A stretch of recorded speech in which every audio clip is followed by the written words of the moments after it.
Ready to go? All right. Welcome to the Halsey Institute. My name is Katie Hirsch. I'm the director and chief curator of the Halsey, and I'm very, very proud to present for you today an artist talk and conversation with Kukuli Velarde, who's presenting Corpus, which we are standing in and among. I'm first going to introduce Kukuli, and then Kukuli is going to read for us a statement about her work and the philosophy behind the creation of her work and the inspiration. That's going to set a really good kind of foundation for all of us to meet at the same level so we can jump forward and dive into these sculptures and their larger presentation. Kukuli Velarde is a Peruvian artist who's been based in the United States since 1987. She currently lives and works in Philadelphia. She received a BFA from Hunter College, and her work revolves around the consequences of colonization in Latin American contemporary culture and serves as a visual investigation of aesthetics, cultural survival, and inheritance. I'm going to embarrass her now by talking about how she is the recipient of numerous awards and grants, such as a Guggenheim Fellowship, Pollock-Krasner Foundation Grant, United States Artists Fellowship, and Joan Mitchell Foundation Painters and Sculptors Grant, among many others. Her work has been exhibited at the American Museum of Ceramic Art, the Philadelphia Museum of Art, the National Hispanic Cultural Center, and many, many others around the world.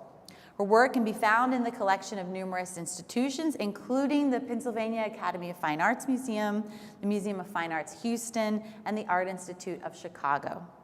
Corpus is on view here at the Halsey Institute until July 16. So you'll be able to come back again and again because there's so much to see, as you'll learn today. Following its closing, it will be exhibited at the Southwest School of Art at the University of Texas, San Antonio, the Southeastern Center for Contemporary Art in Winston-Salem, and the Berman Museum of Art at Ursinus College outside of Philadelphia. And it was just recently exhibited at the Colorado Springs Fine Arts Center. And without further ado, I'm going to turn over to Kukuli. Now that I introduced her bio, she's going to tell you about herself and her work. I'm going to talk about me. Well, oops, I'm loud. A month ago, I had a presentation at the Kislak Center in Miami, and I wrote a presentation because sometimes I can say in fewer words, and believe me, 3 pages is fewer words about my work.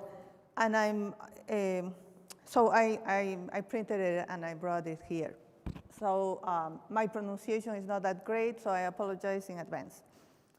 The territory that is known as Peru has been the stage of many cultural developments for millennia. For instance, Caral Supe, which is allegedly the oldest civilization of the Americas, flourished, creating impressive architectural and engineering structures around 2,700 years before our era. At the same time that the Egyptian pyramids of Giza, Djoser, and the Great Sphinx were erected.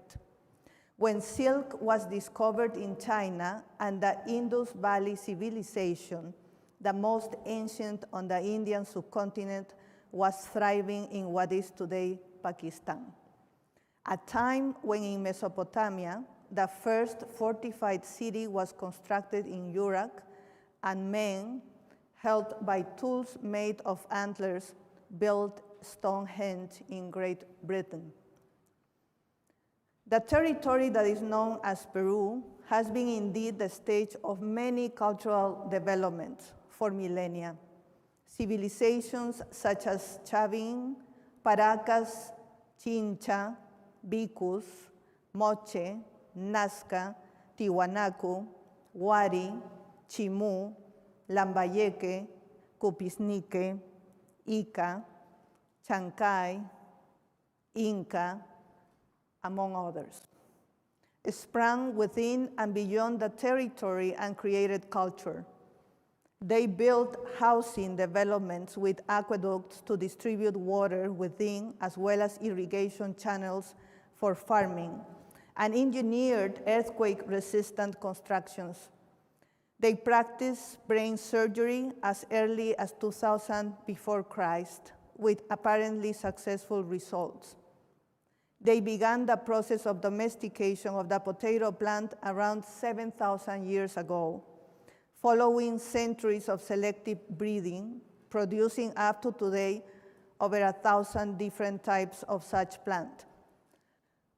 They developed other crops such as corn, cotton, peanuts, quinoa, sweet potatoes, among others, and in so doing, contributed to the world with the staple foods that would later sustain nations around the world at times of famines, and would enhance the culinary of many societies in the European and Asian continents.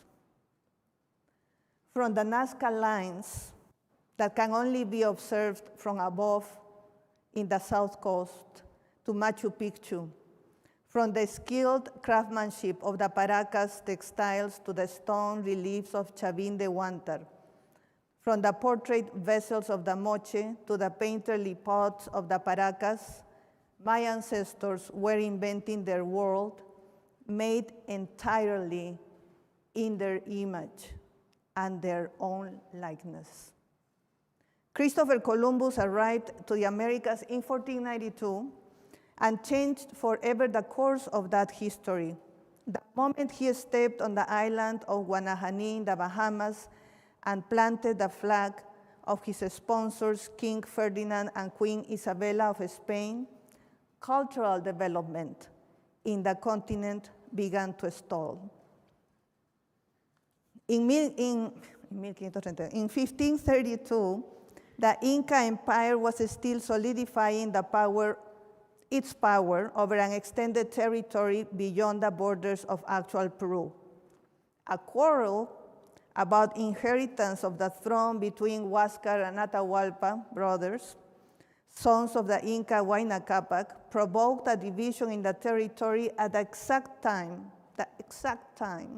that Francisco Pizarro and his gang began his journey towards Cusco, its capital. Atahualpa had won over his brother, and once he learned of the newcomers, curious, ordered his generals to let them get to the city and finally to him. He wanted to see them. Little he knew that his curiosity, added to the discontent of people from newly annexed territories and myths that spoke of divine beings coming from the sea, would allow the unthinkable, that the European men were to seize the kingdom and his universe was to lose its center. And so it happens. My work has frequently revolved around the consequences of that encounter, the intricate cultural strategies of resistance and negotiation developed by populations, especially that of the original inhabitants of Peru. I tried to imagine the traumatic experience that the population went through at the very beginning of the process of colonization, and particularly, I tried to imagine what it meant for the artists of my history. As an artist, it is hard to comprehend what it would mean that everything I know about my aesthetic practice, including what is considered sacred and transcendental in my historical context, were to be crushed, trashed, and ridiculed. How were they able to go from geometrical or anthropomorphic depictions of their world in mediums such as clay and textiles to realistic representations of imported deities in materials as foreign as oil painting? The Inca government was basically a theocratic, monarchic, vertical society, yet its aesthetics was not drastically different from all the nations that conformed it politically. Even further, though many cultures blossomed and then faded before the Incas and therefore didn't meet firsthand, there was a denominator, a common aesthetics that was directly or indirectly connected through the whole continent.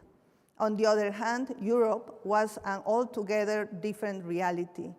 Its aesthetics has developed independently from the Americas and around its own inhabitants, including what was to be considered sacred and transcendental.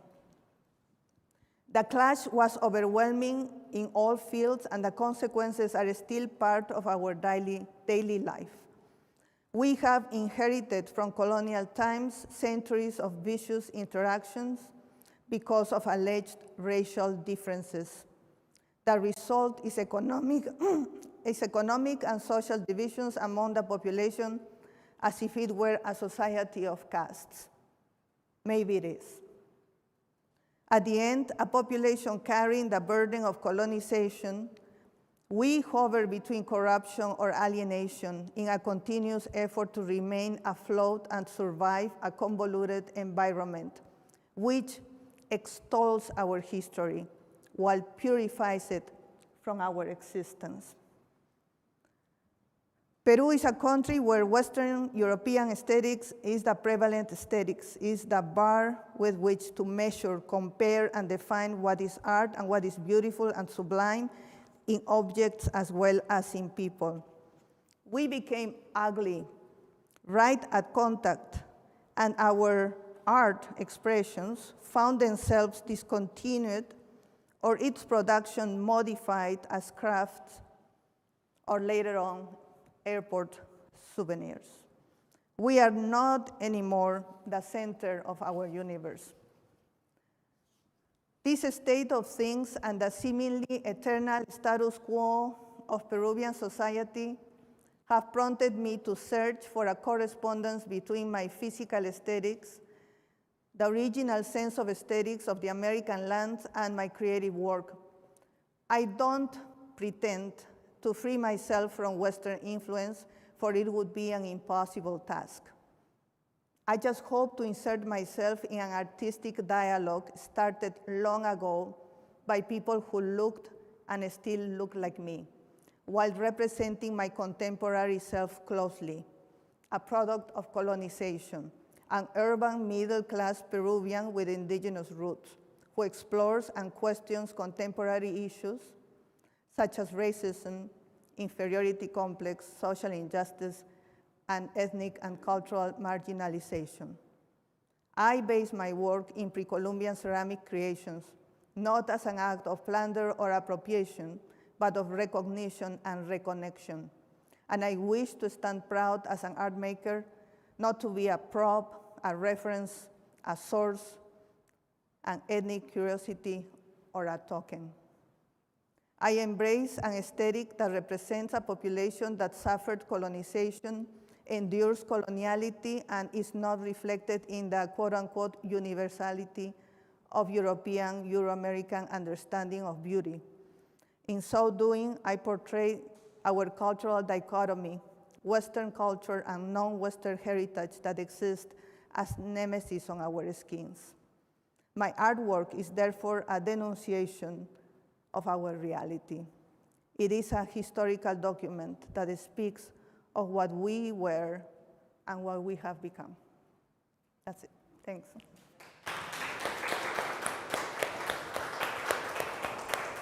Thank you, Kukuli, for sharing that. I think that gives you a deep, not a peek, but a deep dive into what inspires the work that we're going to discuss today.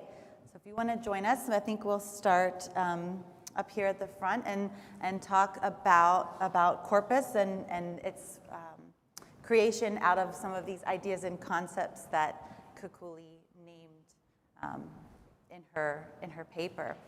And I think before we get started,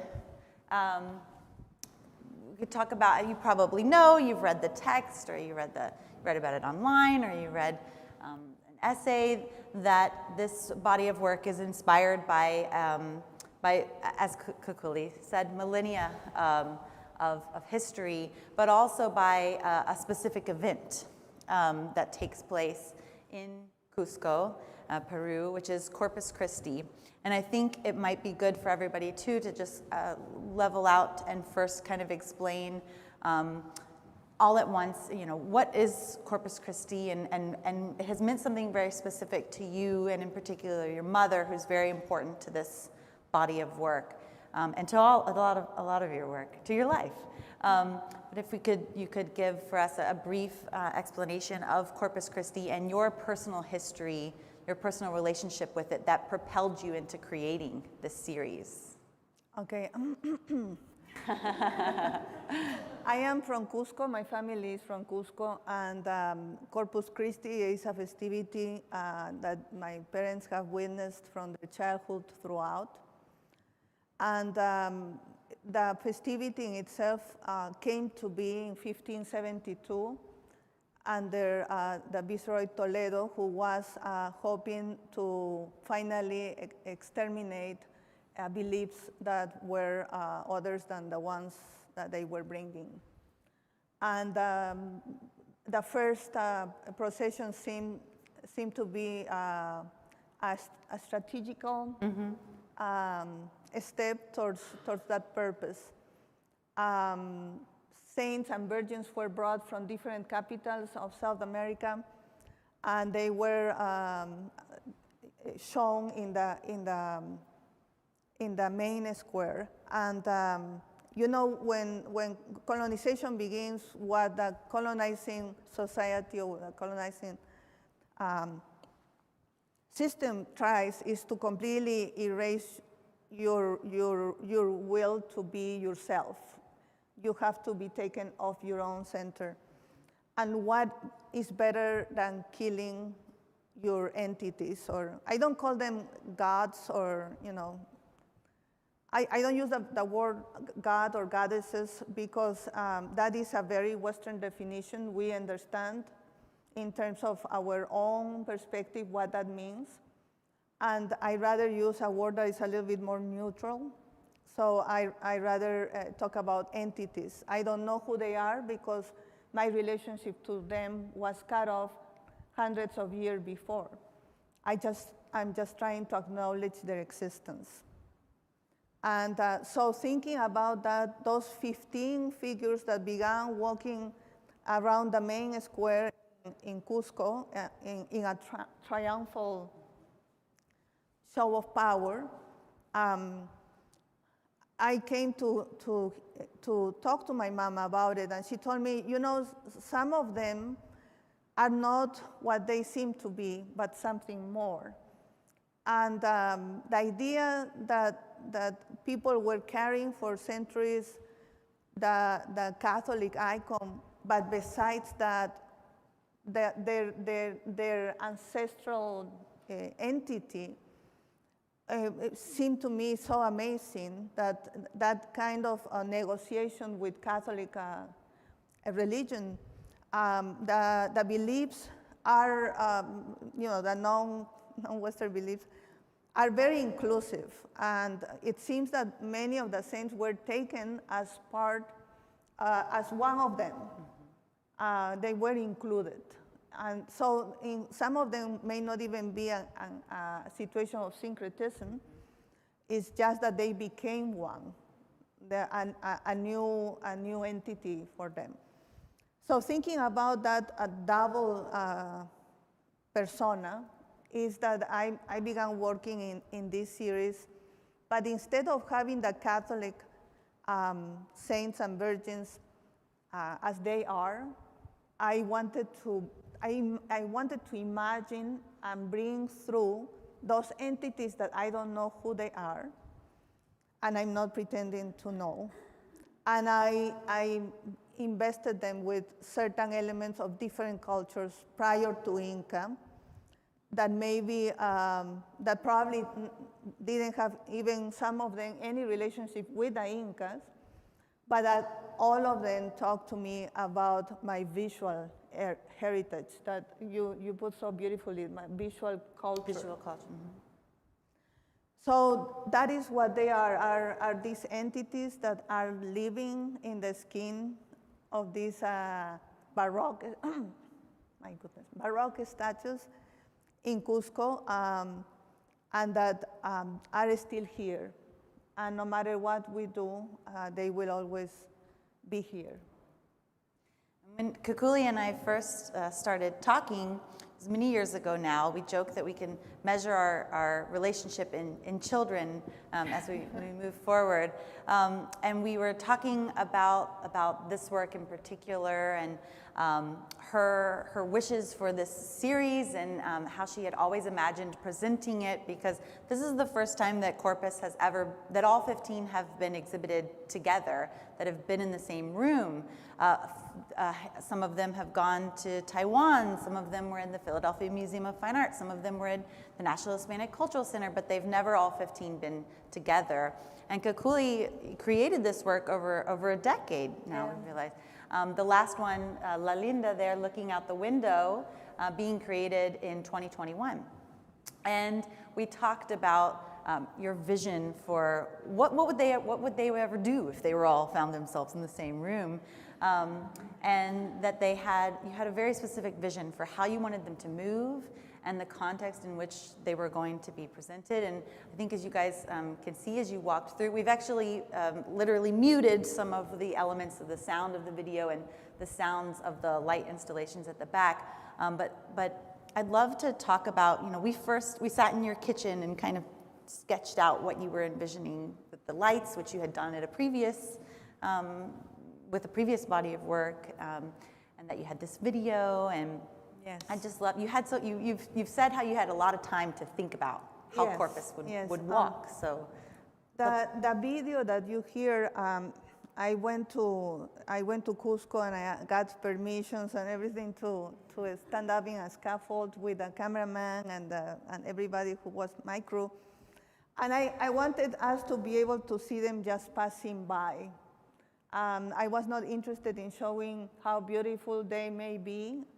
I just wanted them to pass by. They are just passing by in our history. The music that you hear is a very well-known march in Peru. It's a military march, and I love the idea that we have kind of militarized processions. You always have this music, or this rhythm. And it's called, that march is called Pasan los Peruanos. The Peruvians are passing, or are passing by. And to me, it was an interesting contrast. The song passing, the Peruvians are marching, passing by, and are the saints, the Spanish saints that are the ones that are passing. If you hear carefully, you can hear the voice of my father, who always believed in me beyond, I don't know why he believed so much in me. He always gave me a complete unconditional support. And my father was a Quechua speaker. So many years ago, before he died, he recorded himself saying a prayer in Quechua that is written in the book of Huarochirí, which is a very old document. And he read it, and I had it in a tape. The young people may not know what a tape is, but. And one day I found the tape, and I heard him, and I knew that was exactly what I would like to use, because it's my father's voice. It's nobody else. It has a particular connotation to me. And it's my father saying a prayer in Quechua, which was a language that he knew perfectly. That's why he gave me the name that I have.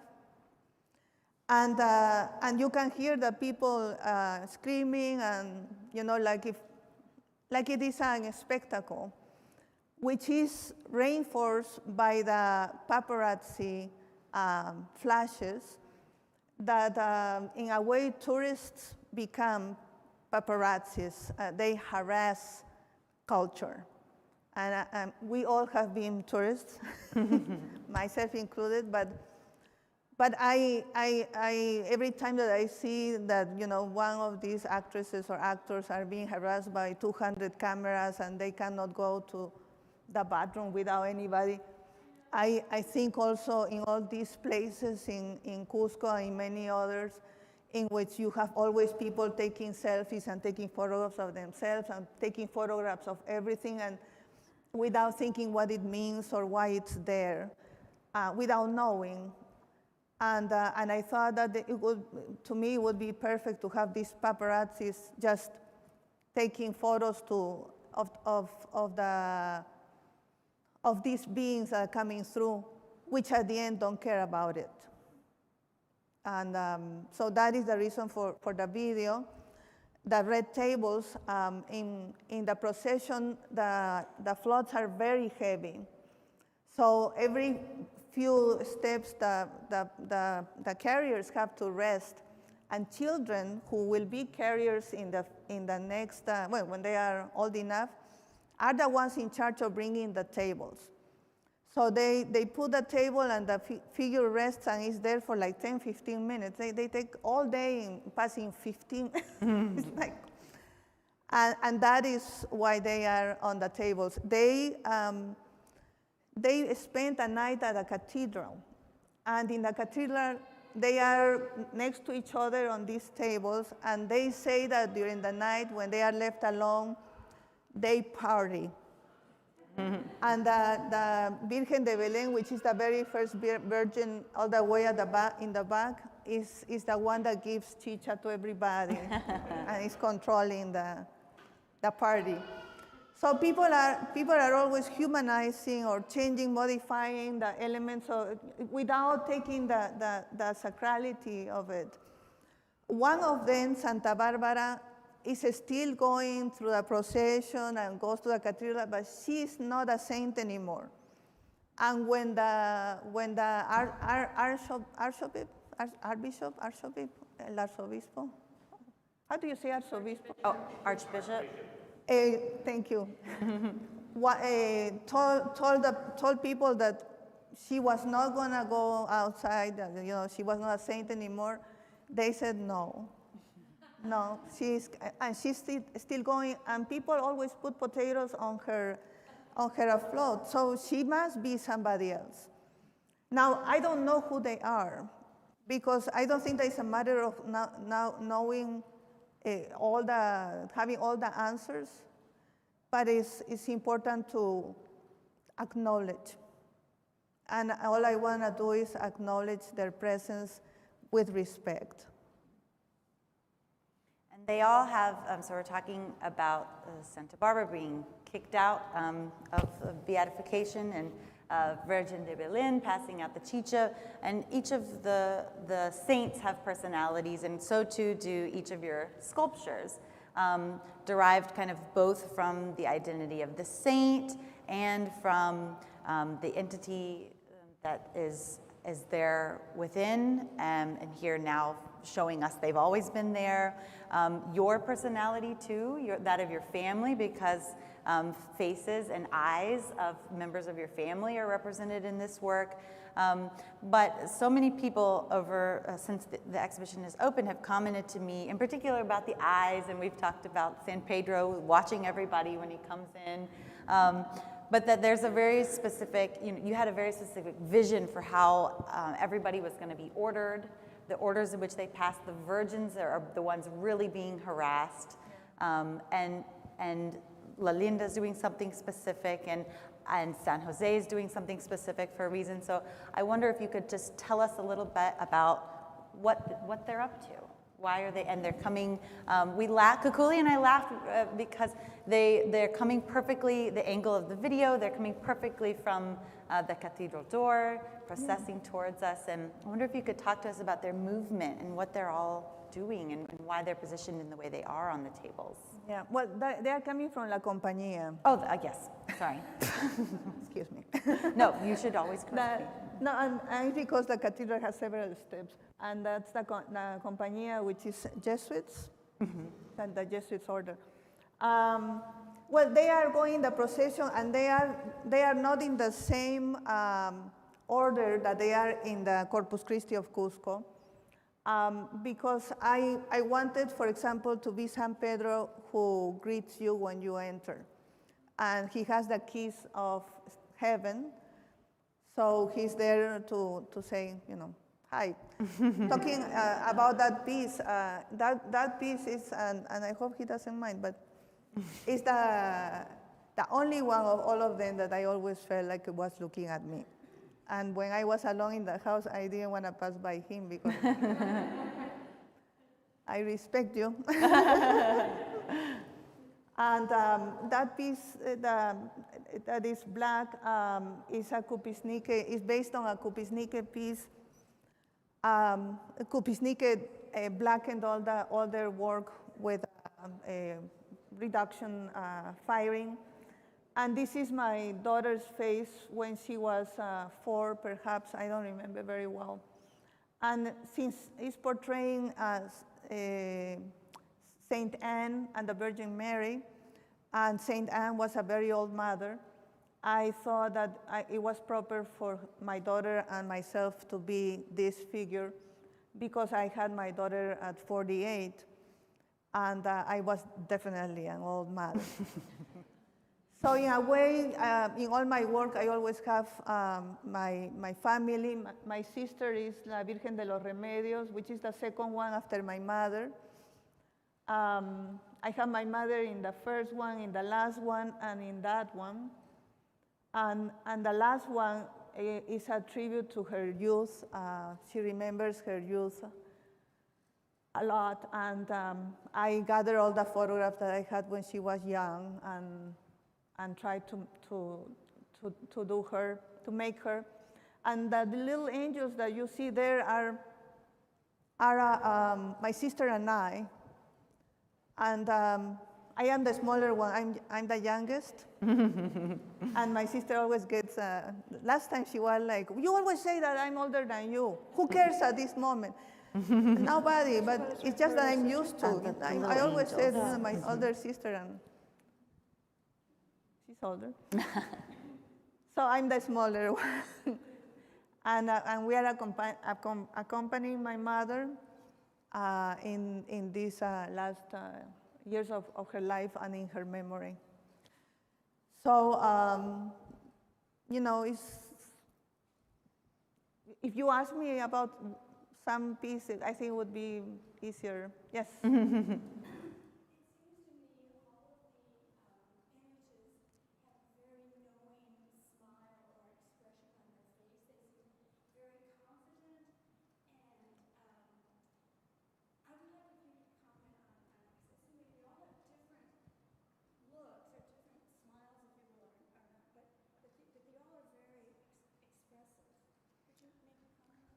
Yeah, what I think is that what I wanted them to be is very happy to be here. Because, you know, I mean, if you think about it, in the first 30 years, they literally burned down to ashes a lot of objects that were considered a connection, a cultural connection with the entities. And they were known as huacas. And huaca is a very ambiguous term. You can read all chronists talking about it and anthropologists. And they don't actually can define what a huaca is. A huaca could be the nail of the Inca, or could be a huge stone. So we have to come to get, no, how do you say that? Come on peace with the fact that there's no possibility for us to know with certainty anything.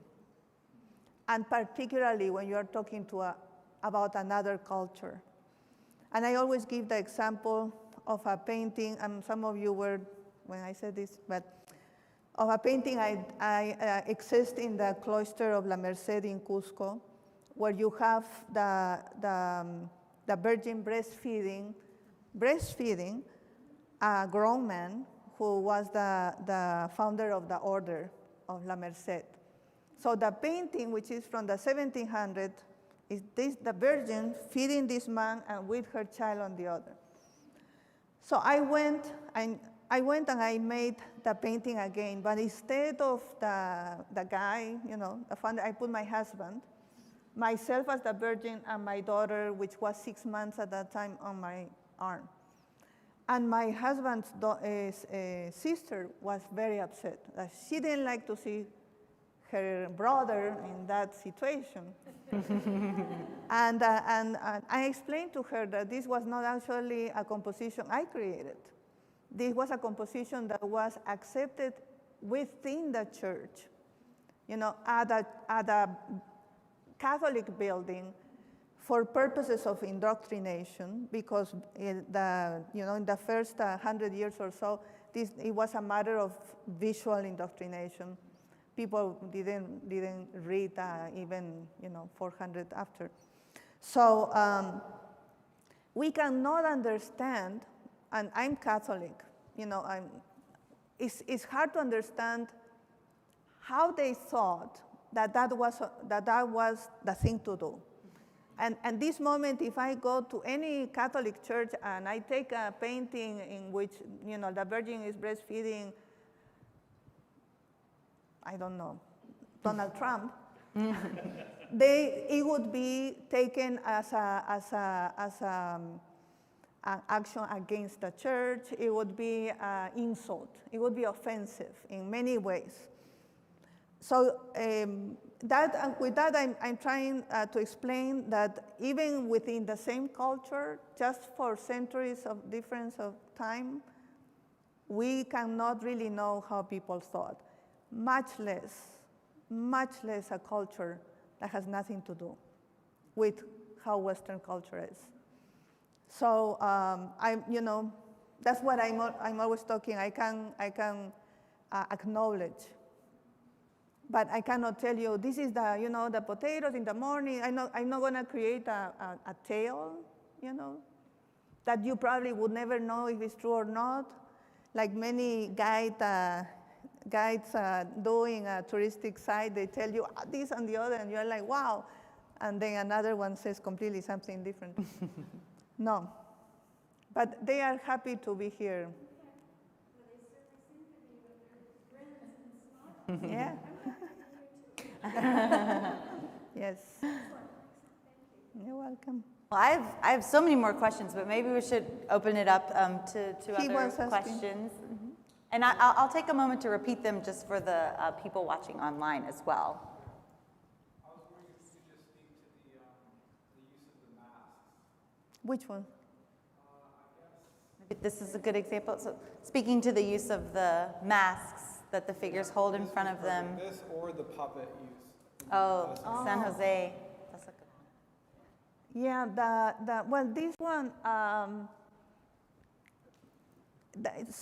all of them have certain elements of the original Baroque statue that goes in Corpus Christi at this moment. You go to Cusco in June, you're going to have a great time. It's not too expensive. There are hotels for $31 per day that are beautiful.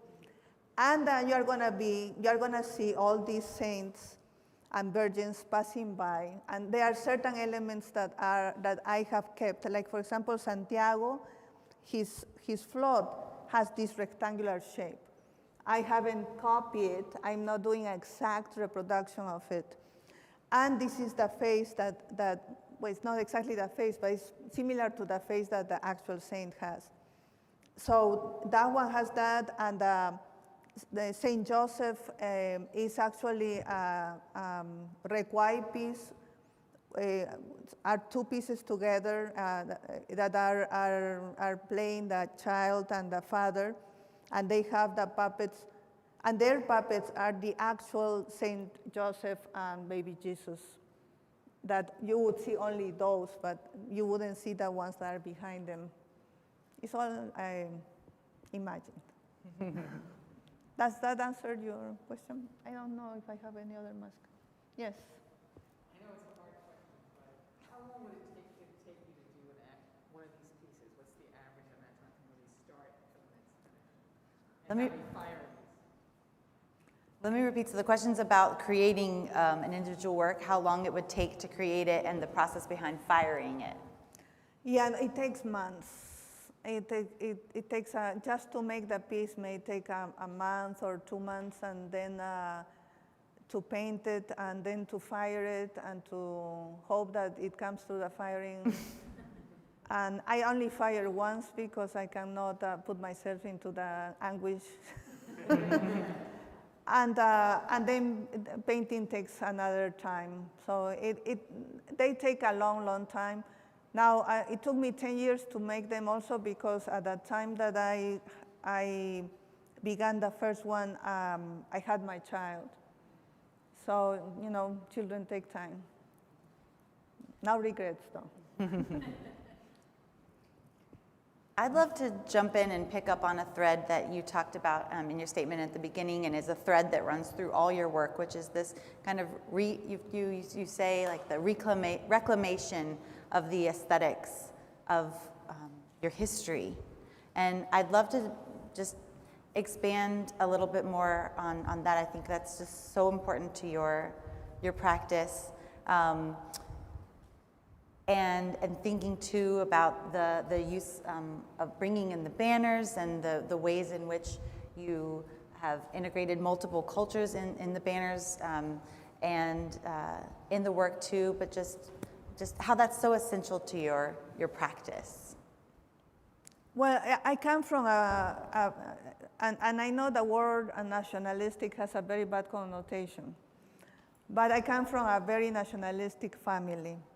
My parents were journalists, and they migrated to Lima in the 50s. And Lima at that time was a city that was looking towards the ocean. And they just didn't want to have anything to do with the rest of Peru. We're talking about the 50s. In the 50s happens a very big migration, the first big migration from the rest of Peru to the city of Lima. Lima right now has like 13 million people, to give you an idea. So when my parents went to Lima, they brought Cusco with them. So they would write only about things that were other than Lima. And they were fierce about that. And that was the time that Jose Maria Arguedas was writing, and many other people who were basically challenging the status quo. And my parents, we would only hear Cusqueñan music in the house. I always make fun of the fact that one day I bought a Staircase to Heaven by the Police. I bought a CD, and I was like, for my husband, because he's from Kansas. And I remember putting it, and I was very excited, and I thought he was gonna be so happy, and he's like, oh, yeah. And I'm like, but you don't like them? I just found out that Led Zeppelin and the Staircase to Heaven were connected. I have heard it from, like music around, but I really cannot tell you what else do they do. I never heard music in English when I was growing up. So he was like, after you hear it a million times, you don't want to hear it again. But that was not my experience. So my experience is very particular. Not my friends in school were not like that. They knew songs in English, but I didn't. And the parties in my house were with guitars, with Cusqueñan music, with beer, and that was part of what I saw. That I heard the music. That's the music I like. That's the music that makes me cry.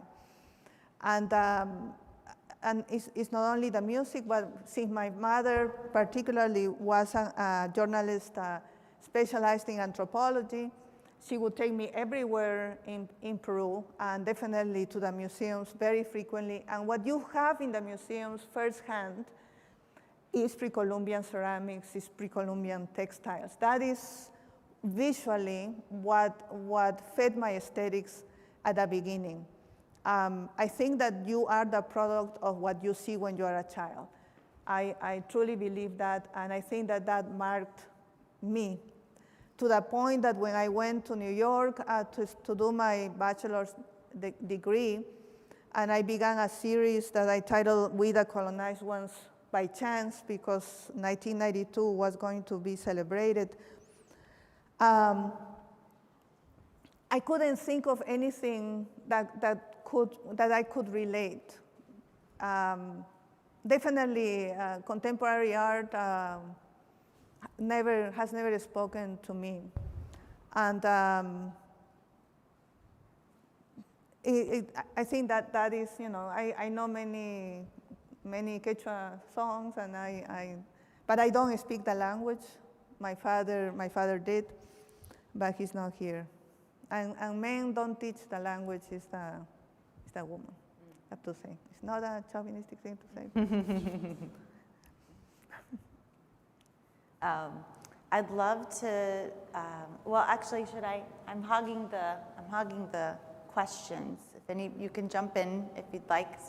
Any questions? Casual friends here, but I have 1,000, so I can keep going if I'm good on time. Yeah? Okay.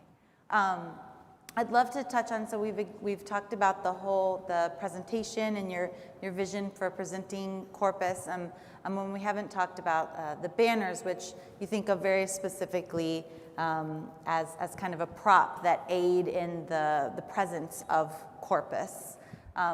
But you had a very specific vision for the banners, and very clever names for guilds and things like that you created. So I'd love if you could kind of touch on what they are. I think people are probably curious about that, and how they function here with the sculptures. Yeah, in the procession, every saint is taken care of by a guild or a family.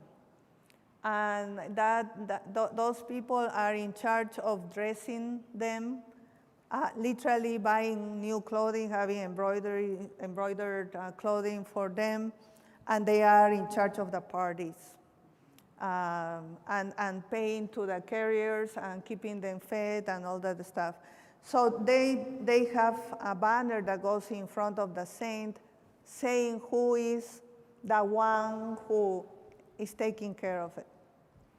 And instead of that, since since they are all my pieces, what I did is I created guilds that do not exist, that are absurd, but that are coming from every culture that the piece is related to. Like this piece is Tiwanaku, so you can, if you find that one somewhere, it says the guild of the guilders, the gilding. How do you say that? The guild of stones. Stoneworkers. Of Tiwanaku.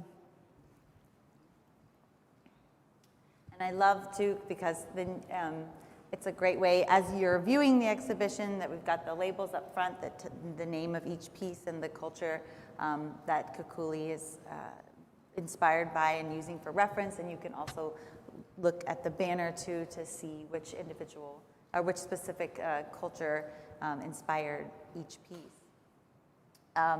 I still would love to talk about some of the specific sculptures as well, because like I said at the beginning, you can look and see each one, you can look at it for 45 minutes and see something different. Like I was looking at this sculpture when we were installing it, and noticed that each of the 4 women at the bottom all had very specific facial expressions, and like these two were kind of looking at each other, being like, can you believe what's happening here? And this one is kind of like over it, she's rolling her eyes, and this one almost looks kind of afraid too.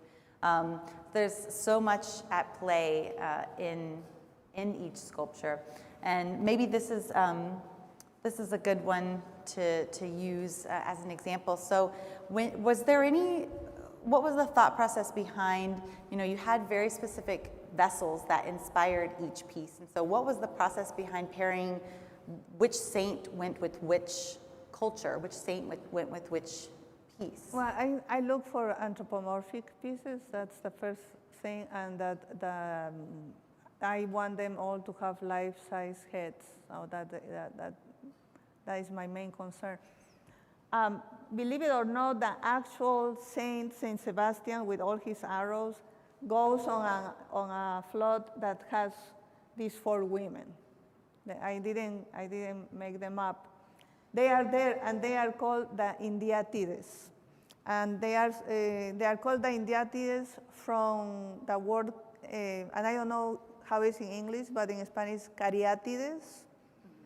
Caryatid is like a, yeah, they're holding up buildings. Yeah.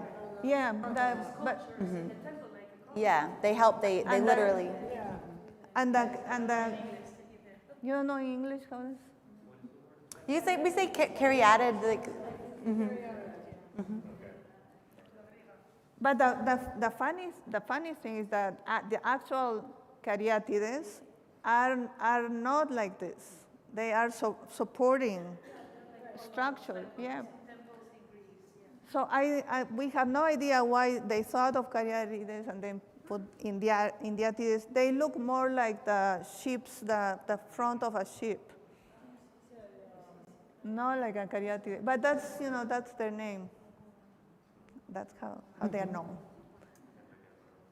And so when you're searching too for the pieces that inspire each work, were they all ones that did you see in person, or was it a mix of what you've seen in person and what you find in books and online? Oh, I've seen many in person, like that one, the original pieces in the museum, Larco Museum, and also that one. It's also in the Larco Museum. And a very good friend of mine is the director of the museum, so I have seen them very well. Let you in the back. One thing that I'm interested to talk about too, this idea, because Corpus Christi is so ritualized, and we've talked about that. But there's a lot of thinking about ritual as a kind of a place to look for identity, because ritual is canonized and it's a performance, and with the installation, with the lights, we've talked about people watching identity and the idea of performing identity, and we've talked a lot about ethnotourism, and I wonder if you could touch on, this all ties back too into your reclamation of the indigenous aesthetics, and we've talked about pre-Columbian. Well, it's not so much the reclamation of indigenous aesthetics as the acknowledging of the existence in contemporary Peru of the indigenous aesthetics. It's just that throughout the time, we are not paying attention to the history makers.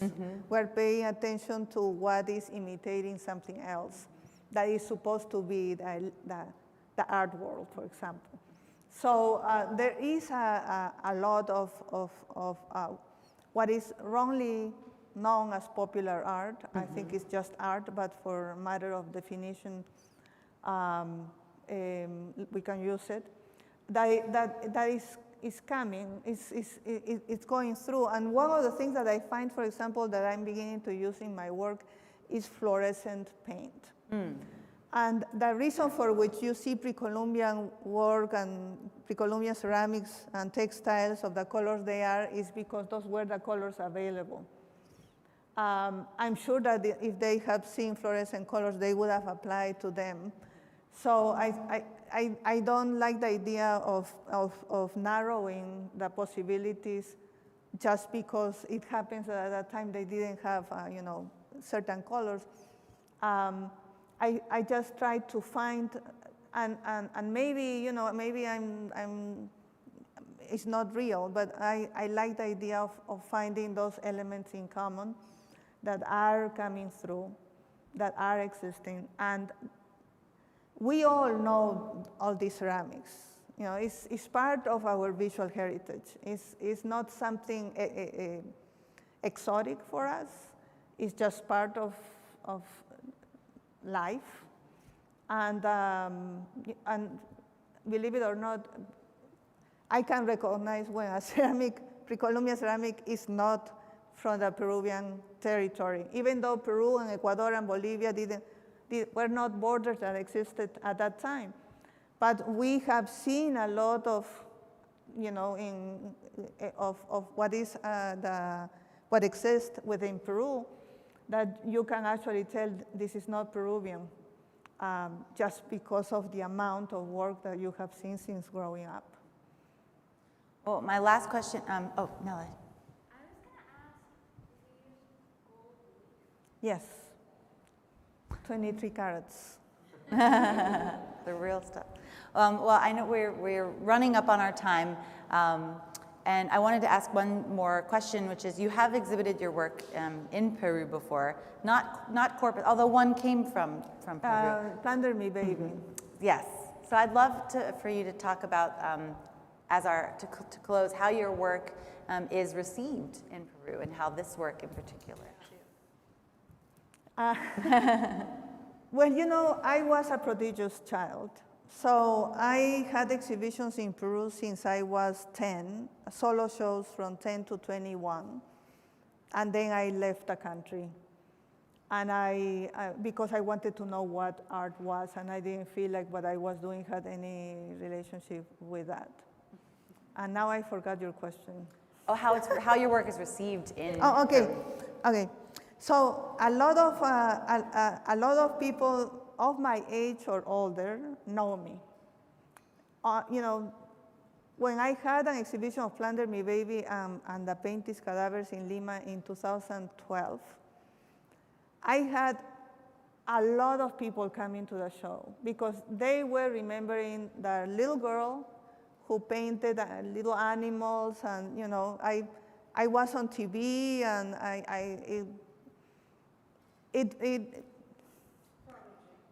it was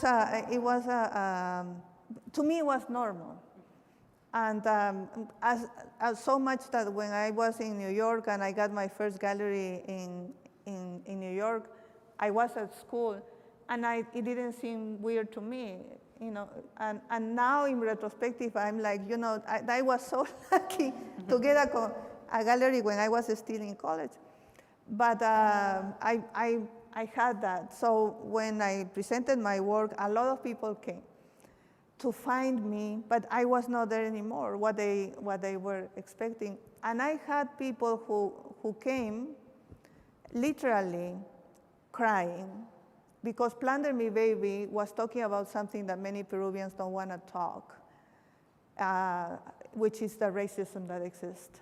The titles of the pieces are slurs. And all the pieces have my face, because I don't want the slurs to go to somebody else. They come to me. And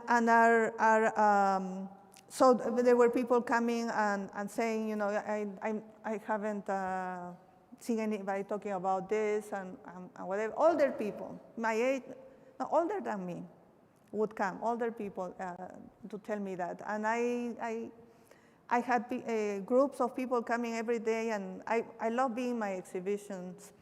I create, usually I do a mural that will be painted white by me at the end of the exhibition, but during that time I'm doing it in the gallery because I love talking to people. And then they would come and I would go with them to see the show and talk about what they think. And definitely they have a different perception, but also depends of class. So it's interesting. Well, thank you so much for sharing with us today, talking about Corpus. Thank you. We'll be hanging around for a little bit, but I'm going to warn you, I'm whisking her away to the airport. So if I rudely yank her from your conversation, you can blame me and not Kukuli. But thank you so much, and thank you to Kukuli. But I want to thank the Halsey, my pronunciation, my goodness, the Halsey Institute for giving me the opportunity to have my boys and my girls here, and I know they are in best of hands, and thank you very much for the opportunity. Our ultimate pleasure.